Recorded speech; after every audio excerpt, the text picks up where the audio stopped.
ಒಟ್ಟಾರೆ ವೀಕ್ಷಕರೇ, ಬಿಡದಿ ವಿಚಾರಕ್ಕೆ ಸಂಬಂಧಪಟ್ಟಂತೆ ಇವತ್ತು ಸಾಕಷ್ಟು ದೊಡ್ಡ ಪ್ರತಿಭಟನೆಗೆ ಸಾಕ್ಷಿ ಆಗ್ತಾ ಇದೆ. ಅದು ಕೂಡ ಬಿಜೆಪಿ ನಾಯಕರು ಫ್ರೀಡಂ ಪಾರ್ಕ್ನಲ್ಲಿ ಪ್ರತಿಭಟನೆ ನಿರತರಾಗಿದ್ದಾರೆ. ಕಾವೇರಿದ ಬಿಡದಿ ಟೌನ್ಶಿಪ್ ಕದನ, ಟೌನ್ಶಿಪ್ ವಿರೋಧಿಸಿ ಬಿಜೆಪಿ ಪ್ರತಿಭಟನೆ. ಬಿಜೆಪಿ ನಾಯಕರಿಗೆ ಬಿಡದಿ ರೈತರು ಸಾಥನ್ನ ಕೊಡ್ತಾ ಇದ್ದಾರೆ. ಫ್ರೀಡಂ ಪಾರ್ಕ್ನಲ್ಲಿ ಬೃಹತ್ ಪ್ರತಿಭಟನೆ. ಕಾಂಗ್ರೆಸ್ ವಿರುದ್ಧ ಛಲವಾದಿ ನಾರಾಯಣಸ್ವಾಮಿ ಕಿಡಿಕಾರ್ತಾ ಇದ್ದಾರೆ.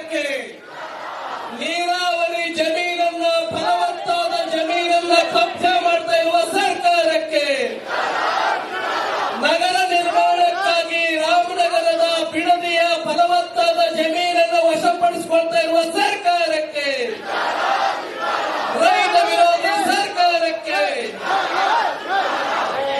ಜಮೀನುಗಳನ್ನ ಸರ್ಕಾರಕ್ಕೆ, ಬಿಲ್ಡರ್ಗಳ ಪರವಾಗಿರ್ತಕ್ಕಂಥ ರೈತ ವಿರೋಧಿಯಾಗಿರುವ ಸರ್ಕಾರಕ್ಕೆ, ಈ ರೈತ ವಿರೋಧಿ ಈ ರೀತಿ ಎಲ್ಲ ಆಗಿದೆ. ಸೊ ಇವತ್ತಿನ ಪ್ರತಿಭಟನೆ ಸರ್ಕಾರಕ್ಕೆ ಯಾವ ರೀತಿಯಾದಂತ ಎಚ್ಚರಿಕೆಯನ್ನು ಕೊಡ್ತೀರಾ ಸರ್? ಬಿಡದಿ ಪ್ರಾಂತ್ಯದಲ್ಲಿ ಭೂಮಿ ಪರಿಸ್ಥಿತಿ ಹೇಗಿದೆ ಅಂದರೆ ಒಂದು ರೀತಿಯ ಮಲೆನಾಡು ಸೃಷ್ಟಿಯಾಗಿದೆ. ಅಲ್ಲಿ ಲಕ್ಷಾಂತರ ಮರಗಳಿವೆ, ಮಲ್ಟಿ ಕ್ರಾಪ್ ಬೆಳೀತಾರೆ.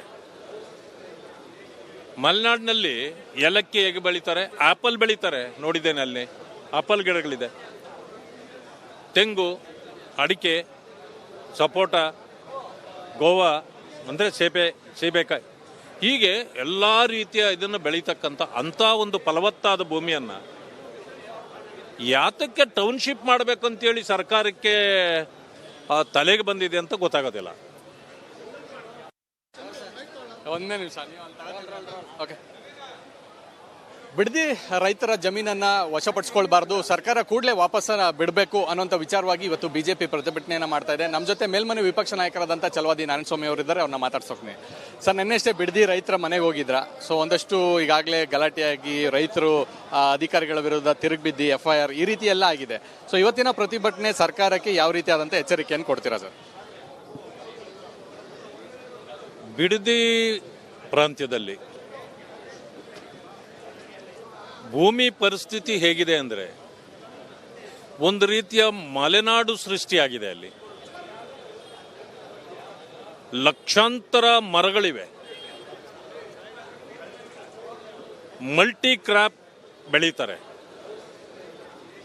ಮಲೆನಾಡಿನಲ್ಲಿ ಏಲಕ್ಕಿ ಹೇಗೆ ಬೆಳೀತಾರೆ, ಆಪಲ್ ಬೆಳೀತಾರೆ, ನೋಡಿದ್ದೇನೆ. ಅಲ್ಲಿ ಆಪಲ್ ಗಿಡಗಳಿದೆ, ತೆಂಗು, ಅಡಿಕೆ, ಸಪೋಟ, ಗೋವಾ ಅಂದರೆ ಸೀಬೆಕಾಯಿ, ಹೀಗೆ ಎಲ್ಲ ರೀತಿಯ ಇದನ್ನು